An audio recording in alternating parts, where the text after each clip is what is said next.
Fox just got caught in the middle of a huge lie and was forced to own up to it on air. But first, here's the original false reporting. Right, 20 homeless veterans have been kicked out of an upstate New York hotel to make room for migrants being bused there from New York City.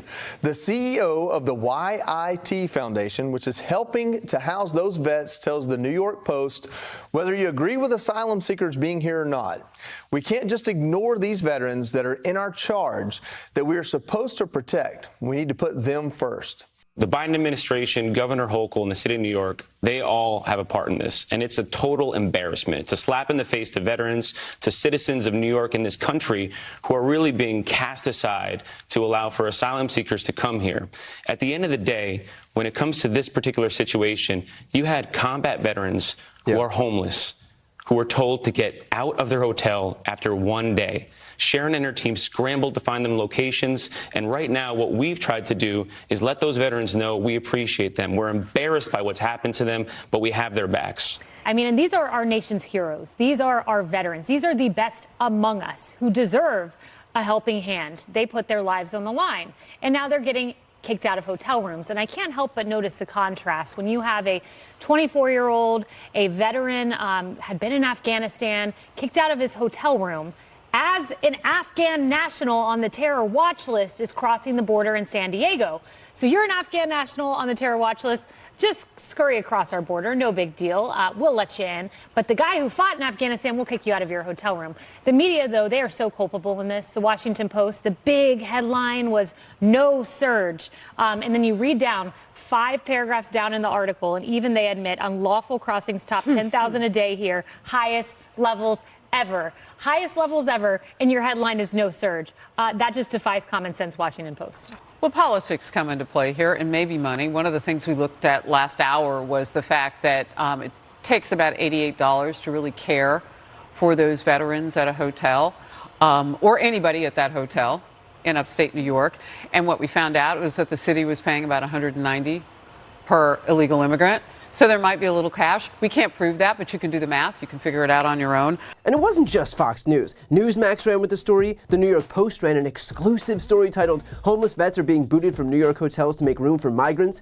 But it turns out, according to local media Mid-Hudson News, that the whole story was bogus. The foundation that made the claim, the YIT Foundation, and its executive director Sharon Finch, which claimed that a hotel forced 20 homeless vets to check out of a hotel early to make room for migrants, was rebuked by hotel management itself, which confirmed that the story was false. Republican State Assemblyman Brian Maher apparently provided a credit card receipt showing more than $37,000 for the rooms for the vets, but it turns out the receipt was a fake, altered to make it look real. In reality, the hotel manager confirmed, quote, "I checked the dollar on the net of the credit card ending in 5728, and the screen shows no transaction. The hotel has no record of this transaction." According to Mid-Hudson News, the manager said there was no veterans at the hotel, none were kicked out, and no other guests were told to vacate. The hotel does have a group of asylum seekers there, but the 7-year general manager noted that the hotel is not even booked to capacity and rooms were available. This past weekend, Finch told Mid-Hudson News that she was able to relocate the 20 veterans to the Wingate by Wyndham Hotel into Fishkill, with her YIT Foundation paying for the rooms. No such guests were in the Fishkill facility, according to an employee there. In other words, lie on top of lie on top of lie, promoted by Republican politicians and given airtime by Republican state media. The entire ecosystem is built on outright lies. And now, without any more delay, here's the apology from Fox. All right, before we go, a little update on a story we brought you this week about homeless vets being displaced from hotels so that illegals could move in. Turns out the group behind the claim made it up. We have no clue as to why anyone would do such a thing, but we'll bring you any updates should they come. Oops, no big deal, just a completely made-up story that a purported news network ran with for days and days and days without bothering to do a single moment of due diligence, followed up by a 10-second retraction. Yup, looks like we're all square now. You gotta love, too, how Laura Ingraham frames this as a little update. Yeah, teensy tiny update on that story, in that it was all completely fake.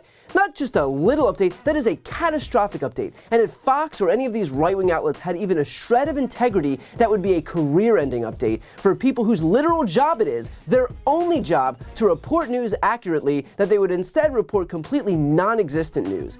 And the fact that the right-wing media ecosystem perceives the debunking of a story that they've run with countless times to be a, quote, little update should summarize pretty succinctly their views on honesty. But here's the best part. Laura Ingraham saying, they made it up, we have no idea why a group would do such a thing. Yeah, I wonder why a Republican-linked group would lie about immigrants, asks the host on a network that fell over itself to breathlessly cover that story without an ounce of due diligence. What could possibly have been the incentive to shit-talk migrants, asks the host on the Let's Shit Talk Migrants network. Truly one of life's great mysteries. This isn't rocket science. The entire right-wing media ecosystem is set up, top to bottom, to promote exactly this type of story. It quite literally doesn't matter if the report is real, because their priority isn't the facts, it is the narrative. In fact, even if they didn't have this specific story, they'd say the exact same thing, where they would imagine that this is exactly what would happen. They knew the bullshit they wanted to sell to their viewers the moment they woke up in the morning, and they would have done it regardless of the existence of this story or not. But I should note that it really does put on full display the rot within the Republican Party. This hoax wasn't just the fault of one person, it was the systematic failure at quite literally every level. You've got a lying Republican-linked organization, a lying Republican politician, a bunch of lying news outlets, lying Republican television hosts.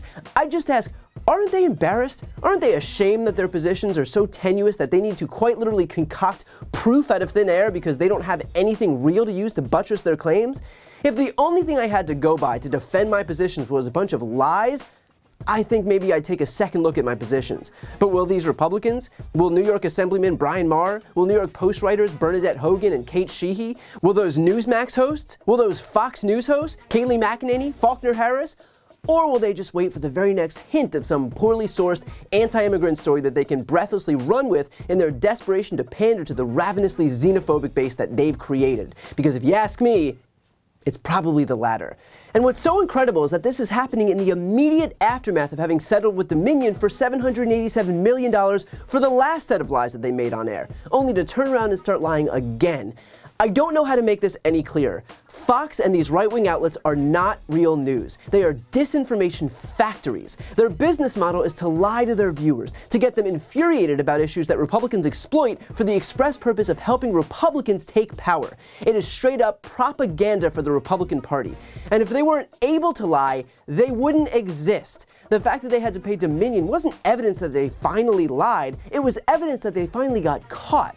But the lies aren't a bug, they're a feature. So look, I know most people watching this video aren't also Fox viewers, but there may be a few, and I hope you recognize what Fox and these other right-wing outlets are doing. The way they treat their viewers isn't because they respect you, it is expressly because they do not. They don't view their audience as anything other than marks, and this is just one example in a never-ending list proving exactly that. Before you go, I need your help. I'm right on the cusp of hitting 2 million subscribers, so please help me grow this channel so the progressive media ecosystem grows by hitting the subscribe button right here on the screen.